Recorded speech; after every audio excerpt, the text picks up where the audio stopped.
Bismillahirrahmanirrahim. Assalamualaikum warahmatullahi wabarakatuh. My name is Ainul Fitriyah Binti Muhammad Asrar. My metric number is 1200324. I would like to explain to you guys about social scientific theories. The definition of social scientific theories are generalizations derived from systematic observation and objective analysis of mass media variables by employing methods associated with empirical research in social science.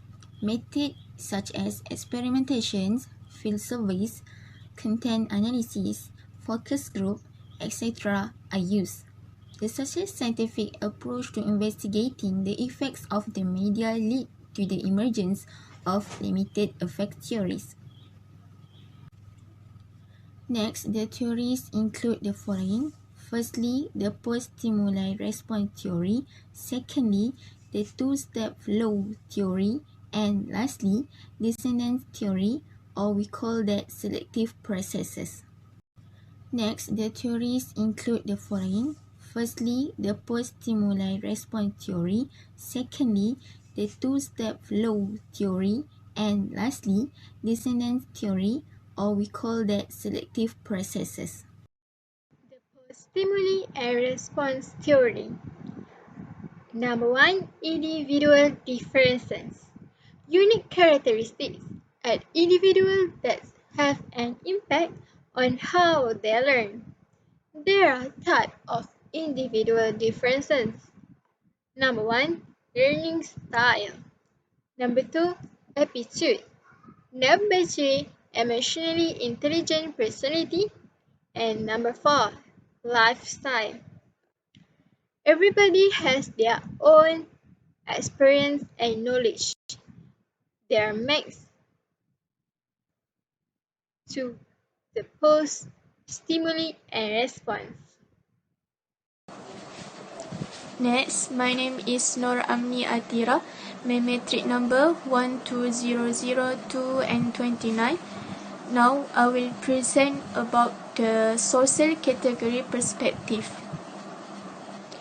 It assumes that members of a given social category will respond to media stimuli in more or less uniform ways. In other words, people with similar background, such as age, gender, and income level, or religious affiliations, will have similar reactions to that exposure. Assalamualaikum warahmatullahi wabarakatuh. My name is Nurul Hana Syafiqah Binti Mazlan. My metric number 1200295. Okay, now I want to present about the social relation perspective. The social relations perspective. It posits that people's reaction to media messages is modified by their informal social relationships with significant others, like relation, friends, social groups, and others.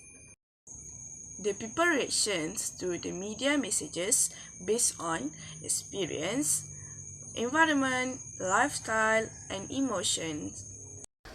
Assalamualaikum warahmatullahi wabarakatuh. My name is Amira Faezah Binti Sukeri. My metric number is 1190272. Today, I would like to present about the two-step flow theory. What is the two-step flow theory? It states that media message pass through opinion leaders to opinion followers. It was discovered during election campaign that many people had little exposure to the mass media.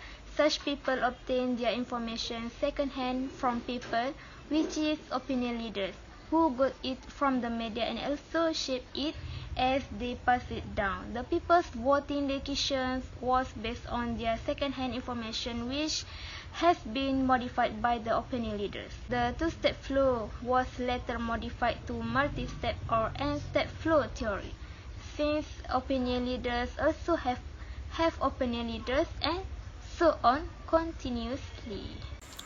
This picture shows a description about the two-step flow theory. First, the news from mass media and opinion leader take some news and give for individuals in social context. So next, I want to explain about opinion leader. What is an opinion leader? Opinion leader is a leader for a certain group who gives details and information to lesser active person in the group. In office, the managing director is an opinion leader, and in public, a political leader is an opinion leader. They interpret the information to their own group. But one thing, the opinion leader is a leader only for their own group, not for all. In public, political leader is an opinion leader. Here few people are not influenced by the leader and their political views and thoughts. These people will not support opinion leaders and isolate from the population. For example, Carol watching news in A and B channel, they flash the headlines with research reverse some toys are lead the children's aggressive and violent. That day, Carol calls her little son and went for shopping, and Carol warned her son some toys are not good and make skin allergy, which leads her son to avoid those toys. So, opinion leader in this story is mom, and audience is her son, and lastly, add information in actual content is skin allergy. So, that's all from me. Thank you. My name is Siti Nursyahidah Binti Abdul Aziz. Number matric 1200277. Today I want to discuss definition of dishonest theory.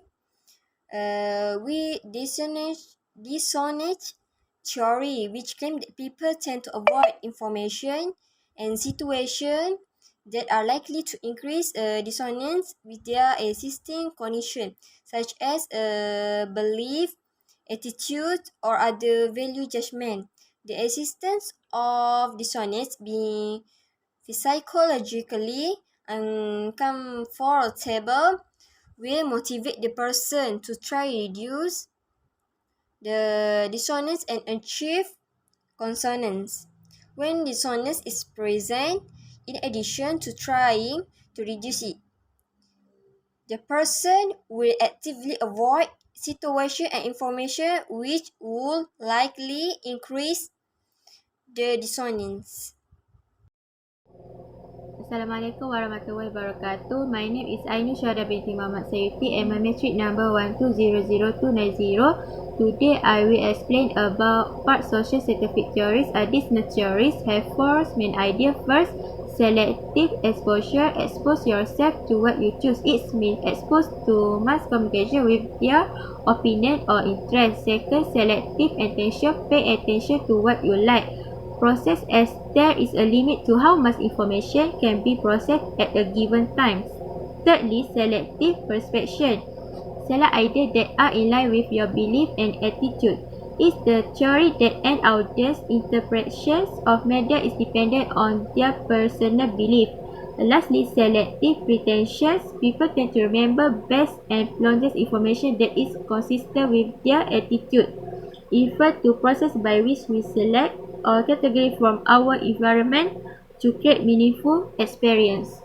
Before we end our presentation today, I would like to give some conclusion.